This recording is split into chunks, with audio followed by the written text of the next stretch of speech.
Youth Alliance for Leadership and Development in Africa.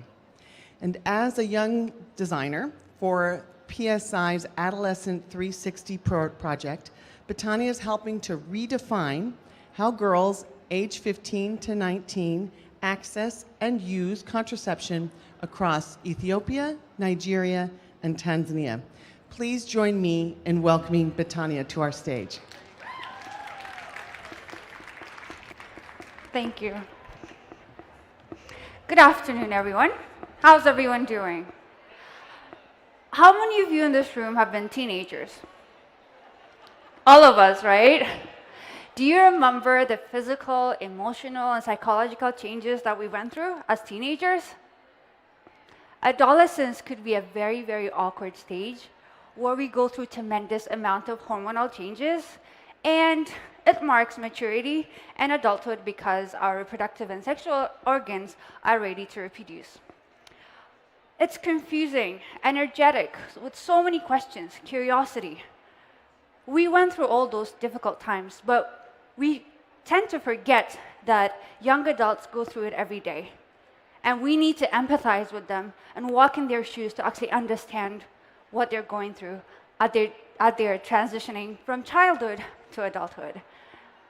So where I come from, Ethiopia, young girls are expected to prove success by how soon they settle down and start families of their own. It's not legal, but it's very common to see parents sending off their daughters to get married before the age of 18. And once married, it's so unfortunate that girls don't have a say on the number of kids that they want to have because they're supposed to prove fertility. Let's take a look at Abeba, as I call her. She's a married girl in the northern part of Ethiopia who wants to continue pursuing higher education to become someone of influence, she says. But teenage pregnancy would be waiting for her unless she's helped realize her dreams by projects like Adolescent 360. So in the Population Services International, we have a project called Adolescent 360 that is designed to understand the true needs of girls and serve them with modern contraception so that they can achieve the dreams that they set for themselves.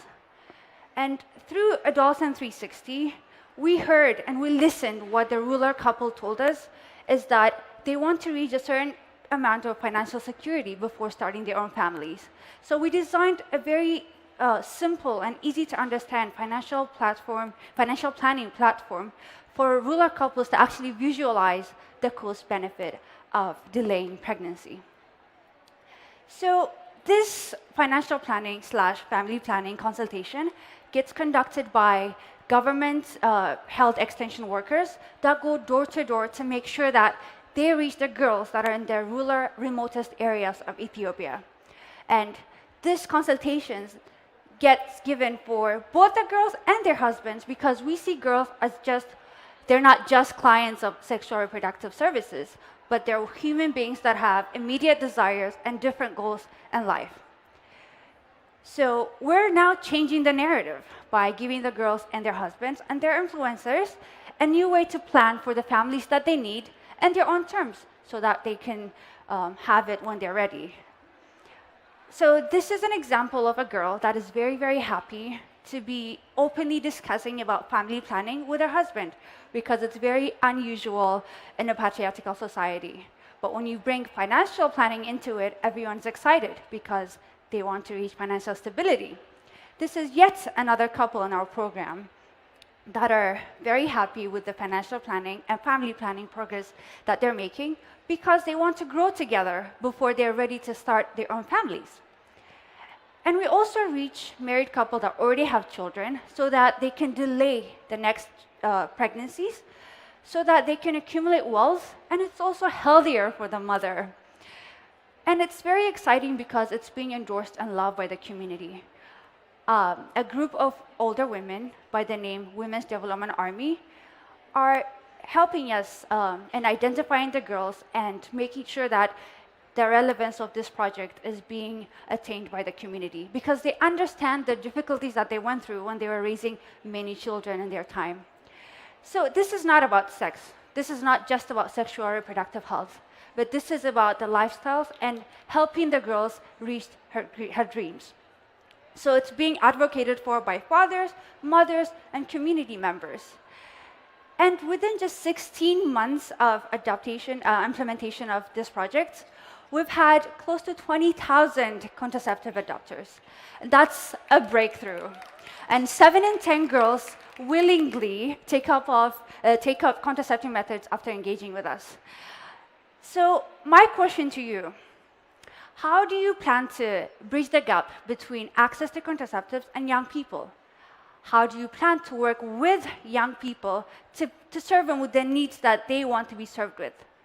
Me, as a young designer, I'm the young voice that represents the needs of desires expressed by young girls aged between 15 to 19.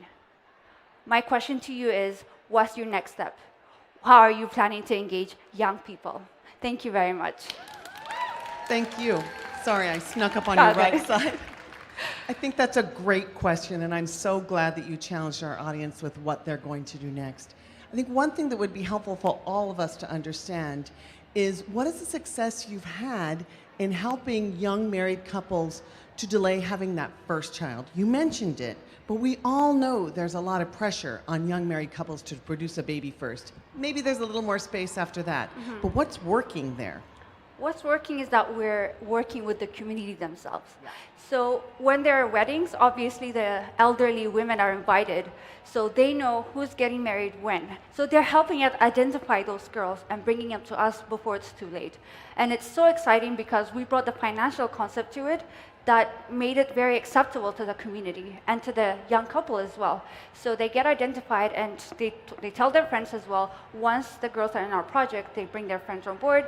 So we're gaining momentum. And as of this Monday, the Children Investment Fund Foundation has committed to invest $14.3 million to scale up the 20,000 to 200,000 in the next 5 years. So it's very exciting. That is really exciting. It is. And what about the husbands themselves? How do they feel about their wives delaying that first pregnancy? Well, we're brought finance to it. And nobody wants to have children when they're not ready financially. So the husbands also have dreams for themselves. Like I said earlier, girls and their influencers are not just clients of SRHR, but they're human beings with immediate desires and needs. And they've all expressed that they need to be financially stable before bringing in children into the family. So that has made us manage to bring the husbands on board as well. I love that idea of marriage as partnership, because I think that's essential to all of us. And that there's this intergenerational shift as well, where women who maybe felt for themselves that they couldn't have dreams outside the family believe that their daughters can. I think that's a really beautiful thing. Exactly. It's beautiful. Yeah. Do you have any particular story of one person that you met that really touched you? Well, on the field, we meet a lot of people, and we hear similar stories with different visions, of course. And the women, the development army, we call them, these older women that are respected in the society, are very, very much sensitive to the idea because they resonate with the girls. They lived through that experience of having a lot of kids with no financial stability, so they empathize with the girls, and they personalized the project so that they recruit the girls and bring it to us. They said it's delivering the next healthier generation. That's great. Yeah. I love the idea of a development army too, and I want to sign up because I'm older and I want to do it in solidarity with young people. So thank you so much. Thank you Let's very give her a much. hand. Okay. Great. And now